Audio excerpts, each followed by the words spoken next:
বন্ধুরা, আমি আবার এসে গেছি। আমি স্বর্ণালী, এই স্বর্ণালীর সংসারে তোমাদের কাছে নতুন ব্লগ নিয়ে আবার পৌঁছে গেছি। তোমরা কেমন আছো? আমি তো খুব ভালো আছি। কালকে রাত্রে ওয়েদারটাও ঠান্ডা ছিল, আজকে সকালেও বজ্রপাত বৃষ্টি হয়েছে। এখন রোদরা হচ্ছে বেশ চড়া, জানি না আবার বিকেলে বা দুপুরে কি হবে। তো যাই হোক, তোমাদের ওখানে কি বৃষ্টি হচ্ছে? ওয়েদার কেমন? তো দেখো আজকে কি কি বানিয়েছি। দেখো আজকে বেশি কিছু বানাইনি। প্রথমেই দেখিয়ে নিই, এই যে দুধেশ্বর চালের ভাত।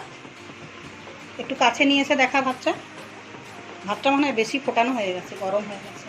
আর এই যে ছেলে বলেছে রাত্রে জল ঢালা ভাত খাবে, ওর গরম ভাতে এই যে জল ঢেলে রেখে দিয়েছি, মাখো মাখো করে, বেশি জল খায় না।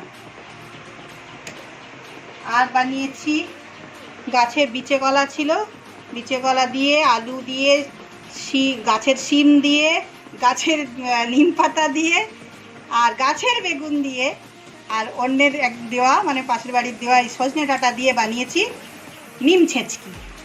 এই আমাদের এখানে এই নিম ছেঁচকিটা চলে বেশি, আমি এটাও বলছি পরে কি ঘটনাটা। আর এটা আমি মাখো মাখো করে ডিমের ডালনা করেছি, কিন্তু ডিমগুলো বন্ধুরা তোমরা দেখতে পাবে না, তলায় লুকিয়ে গেছে। ওপরে আলু মনে হচ্ছে, আলুর দম। এখানেও গাছের ধনেপাতা দিয়েছি, আমার ধনেপাতাটা শেষ হয়ে গেছিলো বলে, কেনা ধনেপাতাটা, ওই জন্য গাছ থেকে ওই 12 মেশি ধনেপাতা তুলে দিয়েছি। আর এটা পাকোড়া ভাজা আছে, আলু ভাজা আছে, রাত্রেও ছেলে খাবে তো ওই গরম ভাতে জল ঢেলে রেখেছি। আর হ্যাঁ, নিম ছেঁচকির খবরটা কি, নিম ছেঁচকি হচ্ছে আমাদের এখানে পাশে একটা গ্রামে কিছুটা দূরে কালিকাকুণ্ডু বলে একটা গ্রাম আছে, সেই কালিকাকুণ্ডু গ্রামে বাবা মদনচাঁদ ঠাকুর থাকেন। তো উনি হচ্ছে বিচে কলা খেতে প্রচুর ভালোবাসেন, প্রচুর। উনি যার বাড়িতে আসেন, পালকি করে আসেন, যদি শুনেছি যদি কোথাও বিচে কলার কাঁদি থাকে মানে ঝুলছে, ব্যাস সেখানে পালকি খুব ভারী হয়ে যায়, আর পালকি বইতে মানে পালকি বাহকরা বইতে পারেন না। তো মানে সেই বিচে কলার কাঁদিটাকে দিতে হবে ওই ঠাকুরকে, তবে পালকি হালকা হবে। তো যাই হোক, এটা শোনা কথা, আমি জানি না কতটা কি সত্যি।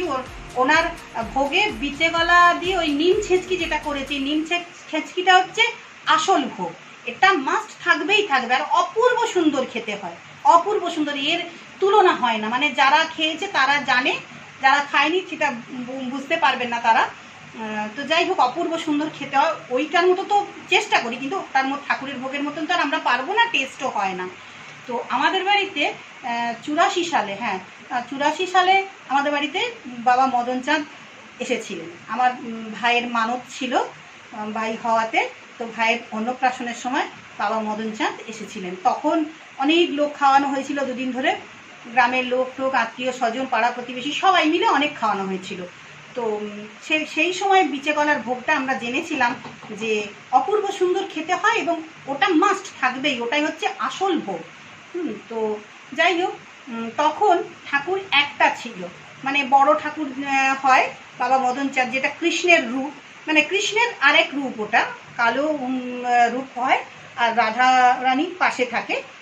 এখন মানে ওনার চাহিদা এমন হয়ে গেছে, ওনার ডেট পাওয়া যায় না, মানে অনেক দিন আগে থেকে, বোধহয় বছরখানেক কি 2 বছর আগে থেকে ডেট করতে হয়।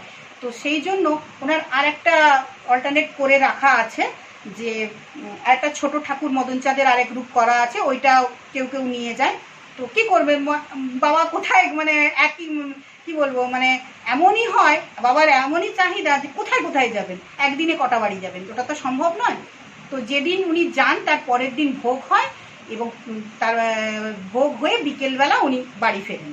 তো অনেক সময় কি হয়, যাচ্ছি, অনেক সময় দূর থেকে অনেকে আনতে আসে, যাদের বাড়িতে ধরুন আমাদের বাড়িতে বাবা মদনচাঁদ এসেছে, সেই মদনচাঁদকে অন্য বাড়িতে যেতে হবে, আমাদের বাড়ি থেকেই তারা নিয়ে চলে যায়, এরকম হয়। তো যাই হোক, এই হচ্ছে ব্যাপার। আর তোমরা লাইক শেয়ার কমেন্টটা করে দিও প্লিজ, সাথে থেকো, পাশে থেকো। যারা এখনো সাবস্ক্রাইব করে উঠতে পারোনি আমার চ্যানেলটাকে, তারাও সাবস্ক্রাইব করে নিও, পাশে থেকো, খুব ভালো থেকো, হাসি খুশি আনন্দে থেকো, তোমাদের শুভ হোক, মঙ্গল হোক, এই কামনা করি। তাহলে আজকের মতো রাখি, টাটা।